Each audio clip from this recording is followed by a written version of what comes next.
বান্ধবীর সাথে এইরকম প্র্যাঙ্ক লাইফের ফার্স্ট টাইম করলাম। অনেকদিন পর আজকে আমরা তিন বেস্ট ফ্রেন্ড একসাথে। আজকে আমার ফ্রেন্ডরা আসবে, তাই তাড়াতাড়ি করে রেডি সেডি হয়ে গেলাম। আমরা তিন বেস্ট ফ্রেন্ড। আমার তো বিয়ে হয়ে গেছে, বাট এখনো আমাদের ফ্রেন্ডশিপটা নষ্ট হয়নি, আলহামদুলিল্লাহ। আমরা এখনো ঠিক আগের মতোই। আমার বান্ধবী আজকে বাড়িতে আসবে, তাই ওর জন্য কি আর রান্না বান্না করবো, বাসায় যা ছিল তাই করছি, আর একটু ডিম ভাজি করতেছি। কি যে একটা অবস্থা, আগে তো সবসময় একসাথে স্কুল কলেজে যেতাম, বাট এখন একজনের সময় হলে আরেকজনের সময় হয় না। আজকে জবা এসেছে আমাদের বাড়িতে, অনেকদিন পরে আজকে বান্ধবীর সাথে দেখা, গল্প গুজব করতেছি দুজন একসাথে। দুপুরের দিকে ও চলে আসছে, দুজন মিলে খাওয়া দাওয়া করলাম, আর তার মধ্যে প্ল্যান করলাম আমরা আজকে সুমাইয়ার সাথে প্র্যাঙ্ক করব। আমি, জবা, আমার ননদিনী সবাই এখানে আছি, বাট সুমাইয়া নাই, তাই ওকে আমরা ভীষণ মিস করতেছি। আর কিভাবে কি প্র্যাঙ্ক করছি চলো তোমাদের দেখাই। তো গাইস, আমরা তিনজন এখন একসাথে আছি, সুমাইয়া এখানে নাই, আর সুমাইয়ার সাথে এখন আমরা একটা প্র্যাঙ্ক করব, যেটা লাইফে কোনোদিন করিনি। ওকে এখন কল দিবে আমার ননদ, কল দিয়ে বলবে আমি অনেক অসুস্থ, দেখি এখন ওই আসে কি।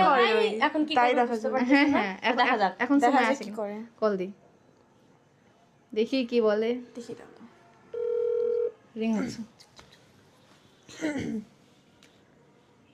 হ্যালো সুমাইয়া আপু। হ্যাঁ, কি হয়েছে? কোথায় আছো তুমি? আমি তো বাসায়। একটু অনেক বড় ঝামেলা হয়ে গেছে, আমি তো অনেক বড় সমস্যার মধ্যে পড়ে গেছি। আমি কি করব বুঝতেছি না, আমার তো কোনো কিছু মাথায় আসতেছে না। কি করব বলো? ভাবি অনেক বড় অসুস্থ হয়ে গেছে, ওর হচ্ছে পায়ে লাগছে, বাথরুমে পড়ে যায়, ও হচ্ছে বাথরুমে পড়ে গেছে। কি বলিস? হয় দেন না, বাসায় কেউ নাই, ভাইয়াও নাই, আব্বু তো বাইরে গেছে, নানি বাসায় গেছে। এখন আমি কি করব? তুমি তাড়াতাড়ি আসতে পারবা? হ্যাঁ, আমি জবাকে কল দিছি, জবা কোনো কলই ধরে না। আমি কার কাছে যাবো? আমি মাথায় কিছু করতেছে না। আমি ভাবি টেনশন করিস না, আমি আসছি। প্লিজ তাড়াতাড়ি আসো। মানে কি বলবো বলো, তাড়াতাড়ি আসো প্লিজ। দেখো আচ্ছা, তাড়াতাড়ি আসো, তাড়াতাড়ি আসো। আমি কল কাটলাম, দেখি ভাবি ঠিক আছো?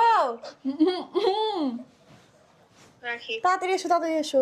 আমার ননদিনী যে এত ভালো অ্যাক্টিং পারে আমি আগে জানতাম না। ও সুন্দর করে গুছিয়ে গুছিয়ে সবকিছু বলছে, আর সুমাইয়া তো সবকিছু সত্যি মনে করছে। ওর বান্ধবীর পা ভেঙে গেছে আর ও এখনই আসবে। ওদের বাসা থেকে আমাদের বাসায় আসতে 15-20 মিনিট মতো সময় লাগবে। এইটুকু সময় এখন ওয়েট করি। বসে না থেকে ভাবলাম ওয়েট করতে করতে একটু বান্ধবীর হেয়ার কেয়ার করে দিই। আমার বান্ধবী তো মাশাআল্লাহ অনেক সুন্দর, আর সবচেয়ে সুন্দর হচ্ছে ওর চুলগুলা। আমার ফ্রেন্ডস থেকে শুরু করে রিলেটিভ সবারই চুল মাশাআল্লাহ অনেক সুন্দর। চুলগুলো আজকে একদম উস্কো খুস্কো হয়ে আছে, তাই ভাবলাম সুন্দর করে একটু আঁচড়ে দিই আর হালকা করে একটু তেল দিয়ে দিই। আমি, আমার বান্ধবীরা, আমার আত্মীয় স্বজন, আমরা বাসার সবাই অর্গানিক হেয়ার অয়েল ইউজ করি, যেগুলো একদম প্রাকৃতিক হয়। বাজারে কেনা তেলগুলোতে কোনোভাবেই বিশ্বাস পাই না, আর আমি সবসময় অর্গানিক তেলই ইউজ করি। এই তেলগুলো একদম প্রাকৃতিক উপাদান দিয়ে তৈরি হয়। কালো জিরা, মেথি, তিল, রোজমেরি সবকিছু দেখো বাহির থেকে দেখা যাচ্ছে। এই তেল ইউজ করলে স্ক্যাল্পের মধ্যে থেকে ছোট ছোট বেবি হেয়ার গজায় আর চুল পড়াও কমে যায়। আমি একদম হালকা করে সুন্দর করে ওর চুলে তেল মাসাজ করে দিলাম। ও তো মনে হচ্ছে ঘুমিয়েই পড়তেছে। আর এই অর্গানিক